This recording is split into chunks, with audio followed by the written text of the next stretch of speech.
a celebrity brand we did this for. They released something over text, and within 4 hours, they'd actually sold out, and we had to stop selling because they had so much demand where people were like, this is so easy. I can reply yes on my phone, put my credit card in, and I'm done. Give it to me, give it to me, give it to me. What we're seeing right now is a 40x ROI or ROAS for the campaigns we're running for merchants.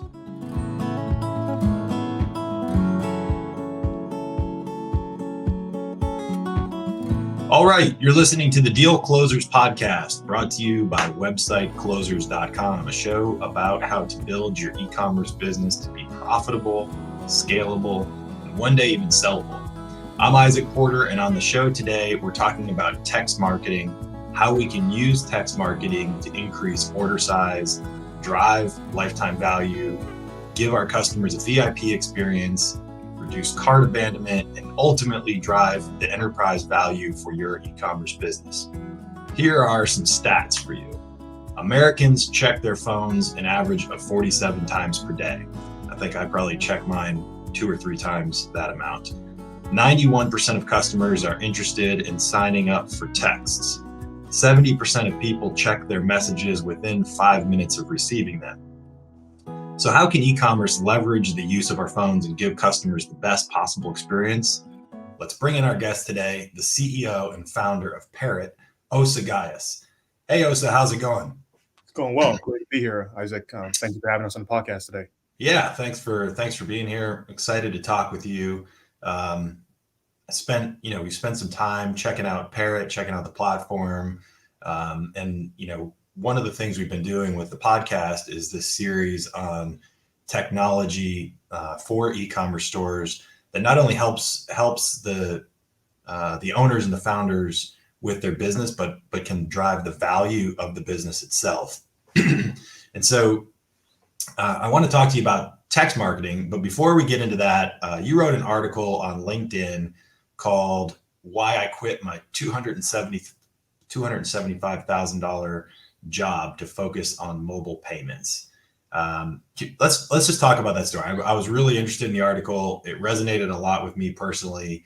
What was your family's reaction to that decision and kind of quitting your job, and just kind of give us a little bit of that backstory, if you would. Yeah. So for me, came to the U.S. as a kid. My parents are immigrants. I'm first generation, and studied computer science and then worked as an engineer at various places. One being MailChimp in Atlanta, and then of course BlackRock, which is the last place I worked. And so while working there, making a ton of money, primarily managing engineers and writing a lot of software. And I sort of had a moment where I went back to Nigeria and I saw people there transacting over text, like buying and shopping directly over text messages with businesses. And I said, this is going to be the future of texting in America. I'm going to go build that. But as part of that, I had to quit my job and tell my parents I was quitting my job. And I think for them, although they were supportive, it was very scary, right? Because they had worked their whole lives to kind of make sure that I had an American career with a stable job at an investment bank. And here I was trying to go that way to go build software, right, on my own for texting. I think it was hard, but I think it was definitely the right choice in retrospect. But that was a hard moment as an entrepreneur. Oh, for sure. Yeah. You kind of work your whole career to get to a place, and then you decide, you have an experience like that where you see an opportunity and you have to make a decision to pivot. Exactly. And so, kudos to you for having the courage and the dedication to go forward with that and build what you've built. So getting back into a little bit of your experience, you were the lead software engineer at MailChimp up until 2019. We had sent out some questions prior to this interview for questions that we should ask you on the show.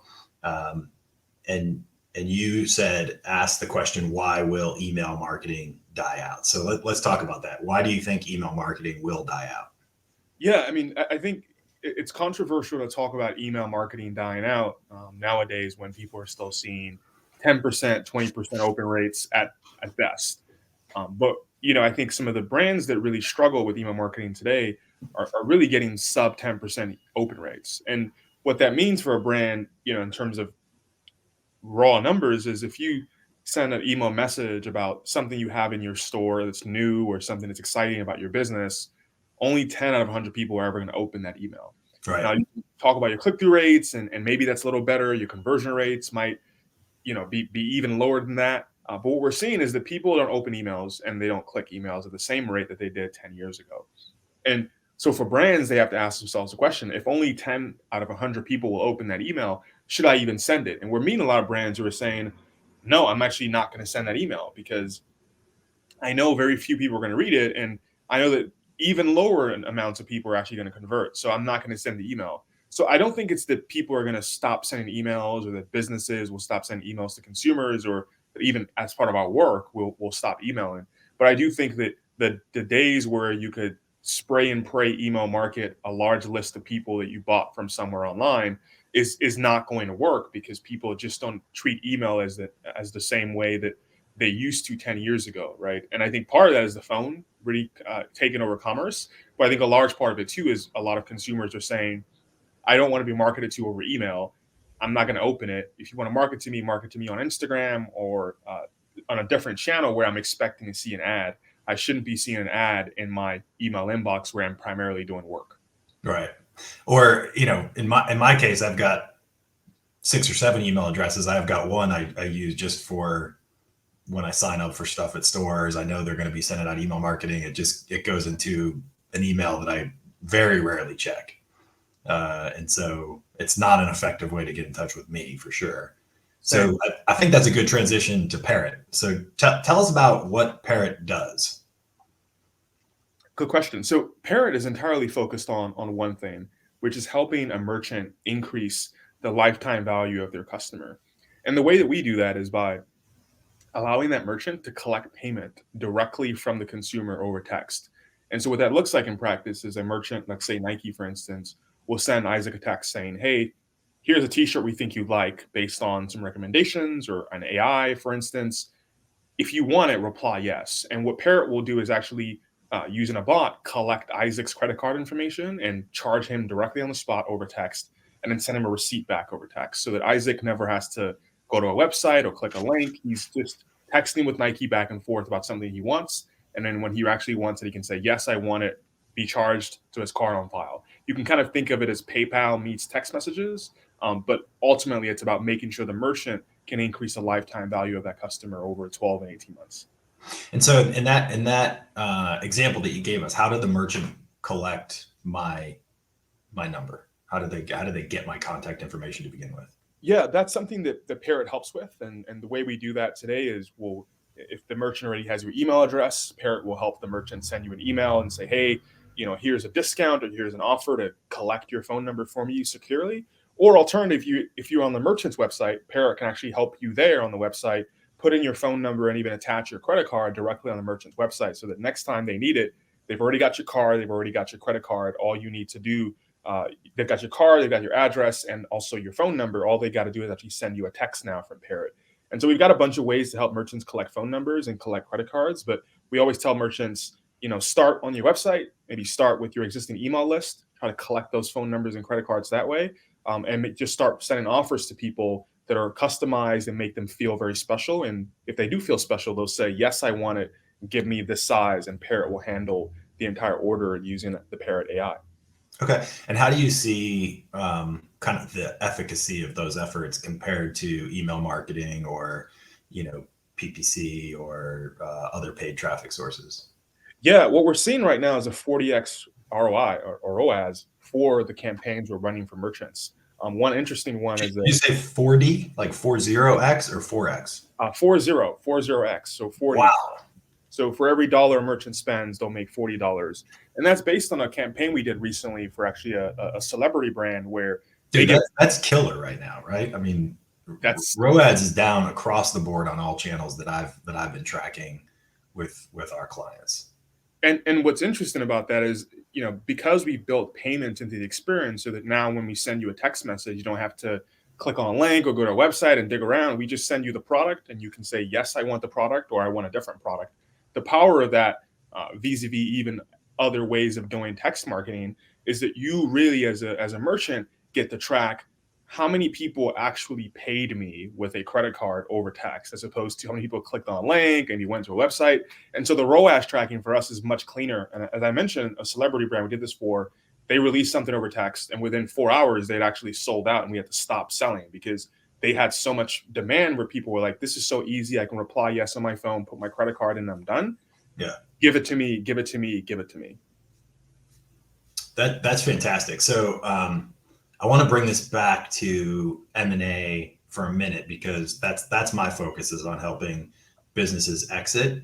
And so one of the biggest value, there's several value drivers here that we hit on with talking about this solution. So one of the biggest value drivers that we're seeing right now, and differentiators between brands that are getting either low multiples or high multiples, is their ad spend as a portion of revenue, right? So ROAS directly measures that metric.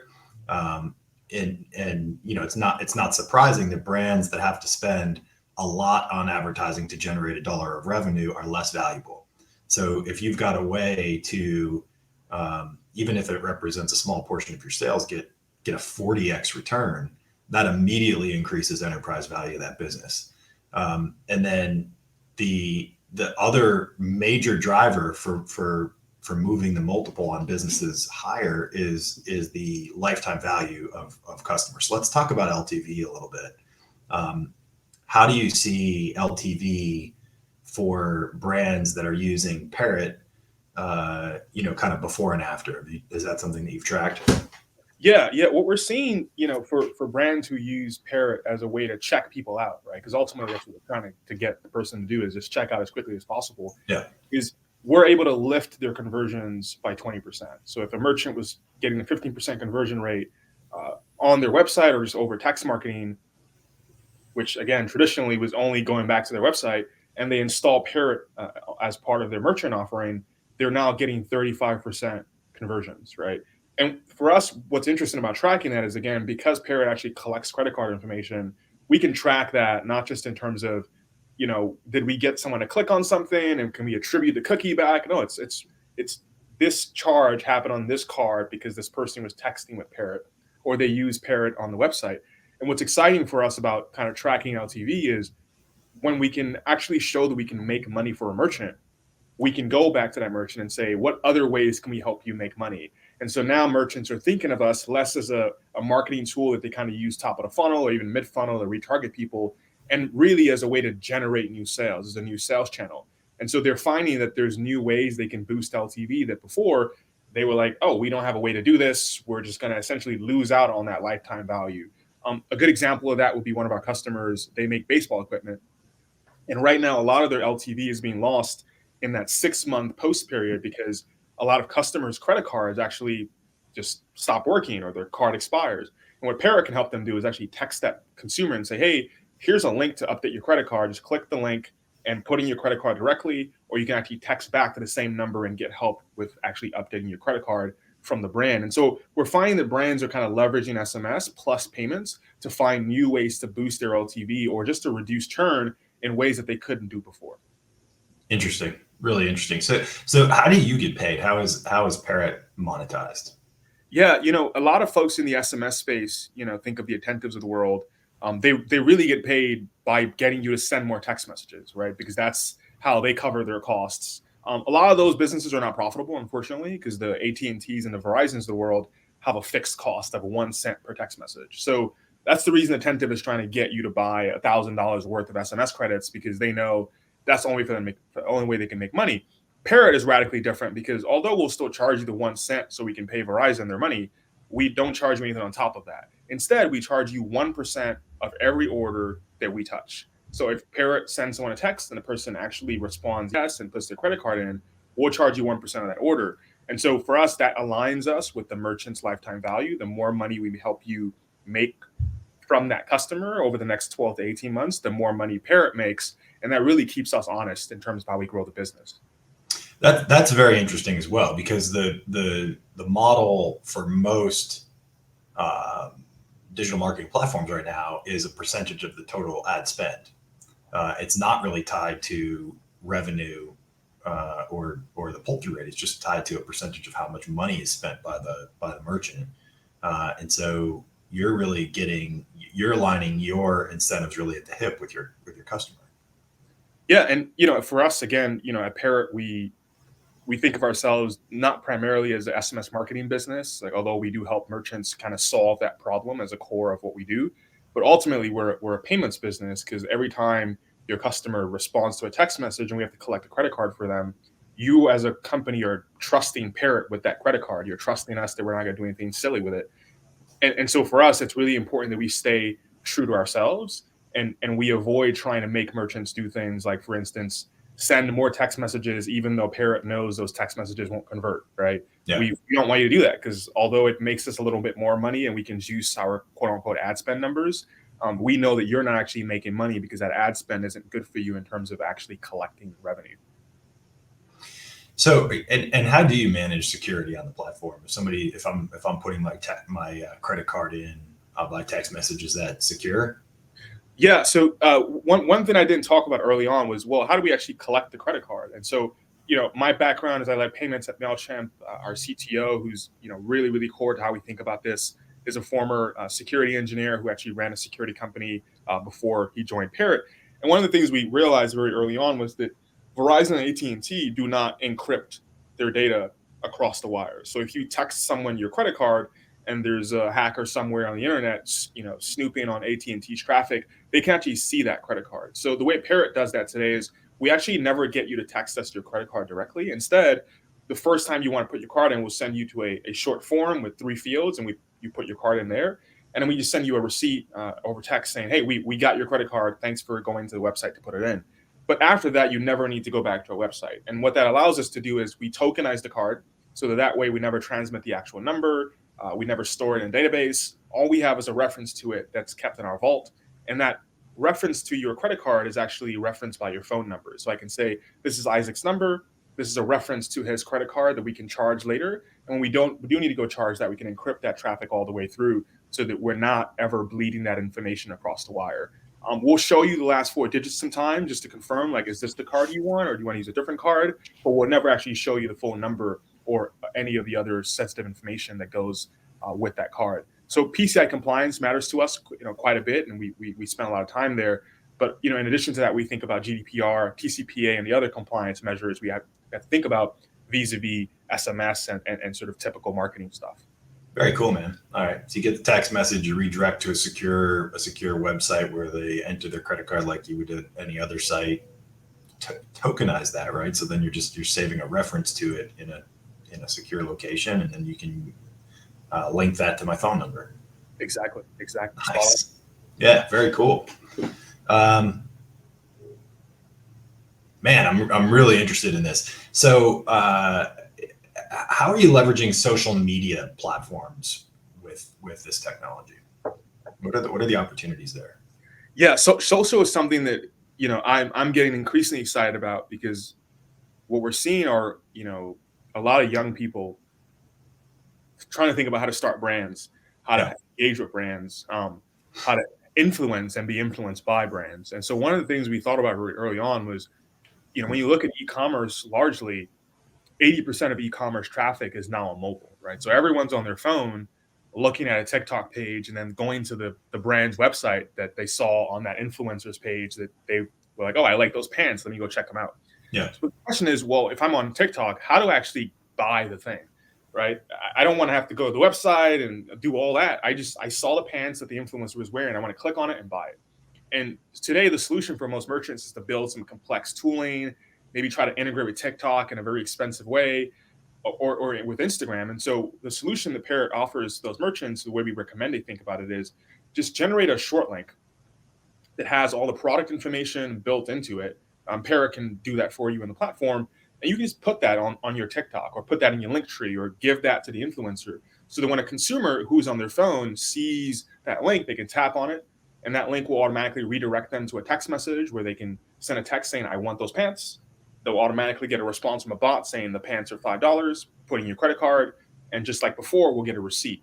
And so we're really thinking about SMS as a way for brands to quickly move people from a social media platform into a conversational owned channel where you can have a conversation and close that sale either with a bot or with a human within 2 clicks.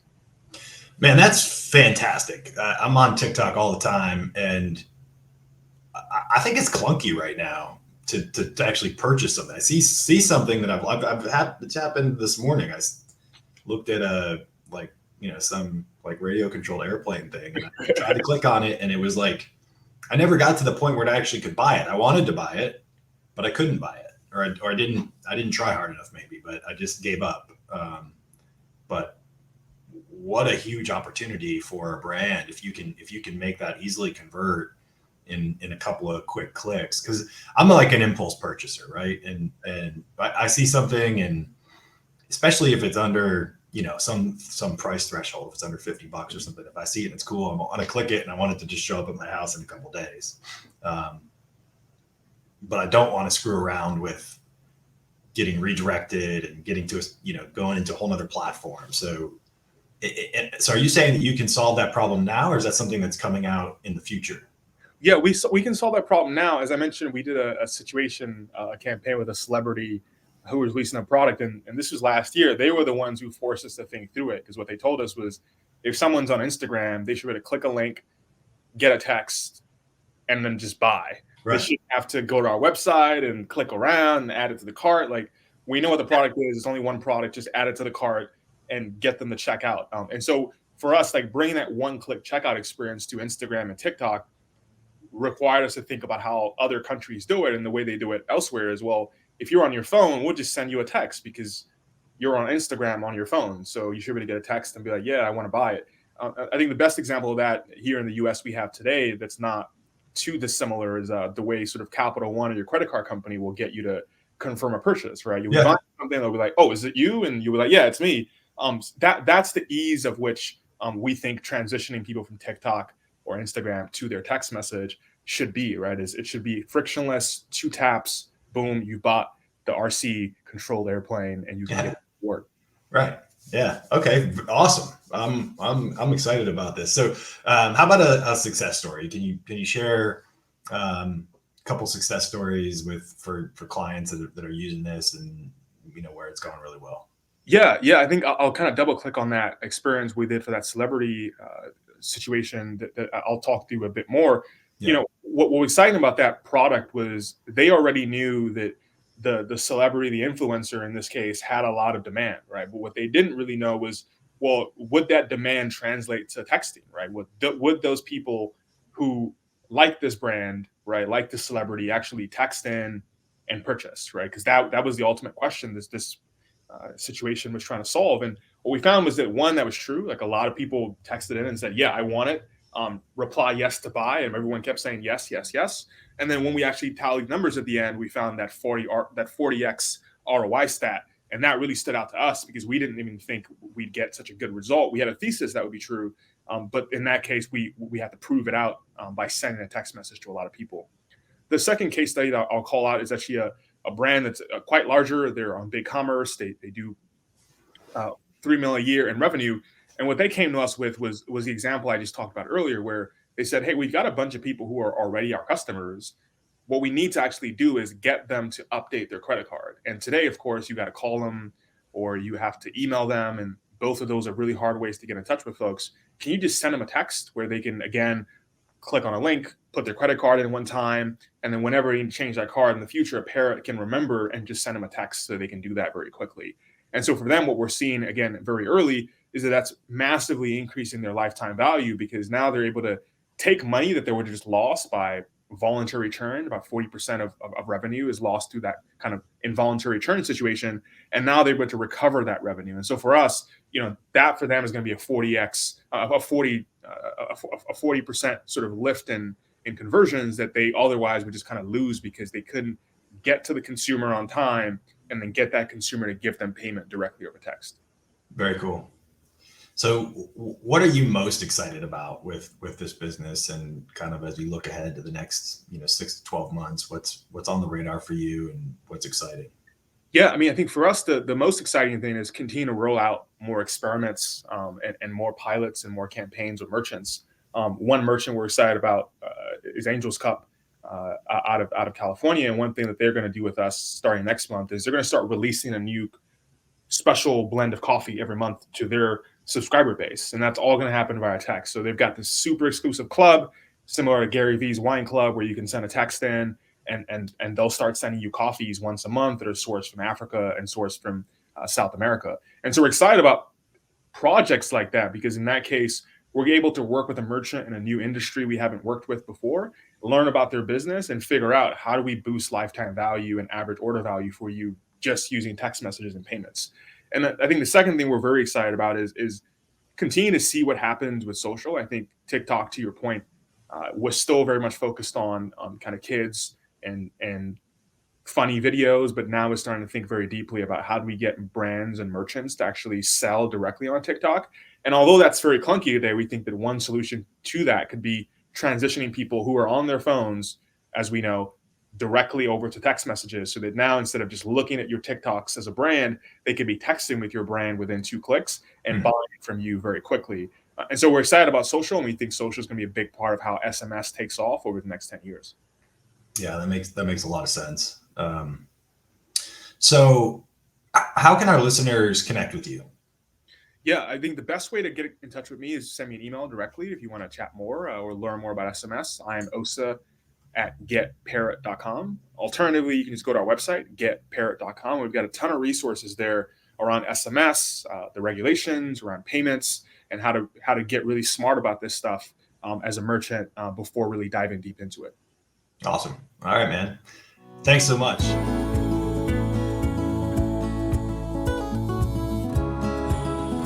All right, that was Izach, founder and CEO of Parrot, which you can find at getparrot.com. Thanks everyone for listening to this episode of the Deal Closers podcast, brought to you by websiteclosers.com. If you like this show, be sure to rate us, write a review, press the follow button, and share it with your network. And of course, if you're looking for help selling your e-commerce business, be sure to visit websiteclosers.com. This episode was edited and produced by Earfluence. I'm Izach Porter. Follow me on LinkedIn, and we'll see you next time on the Deal Closers podcast.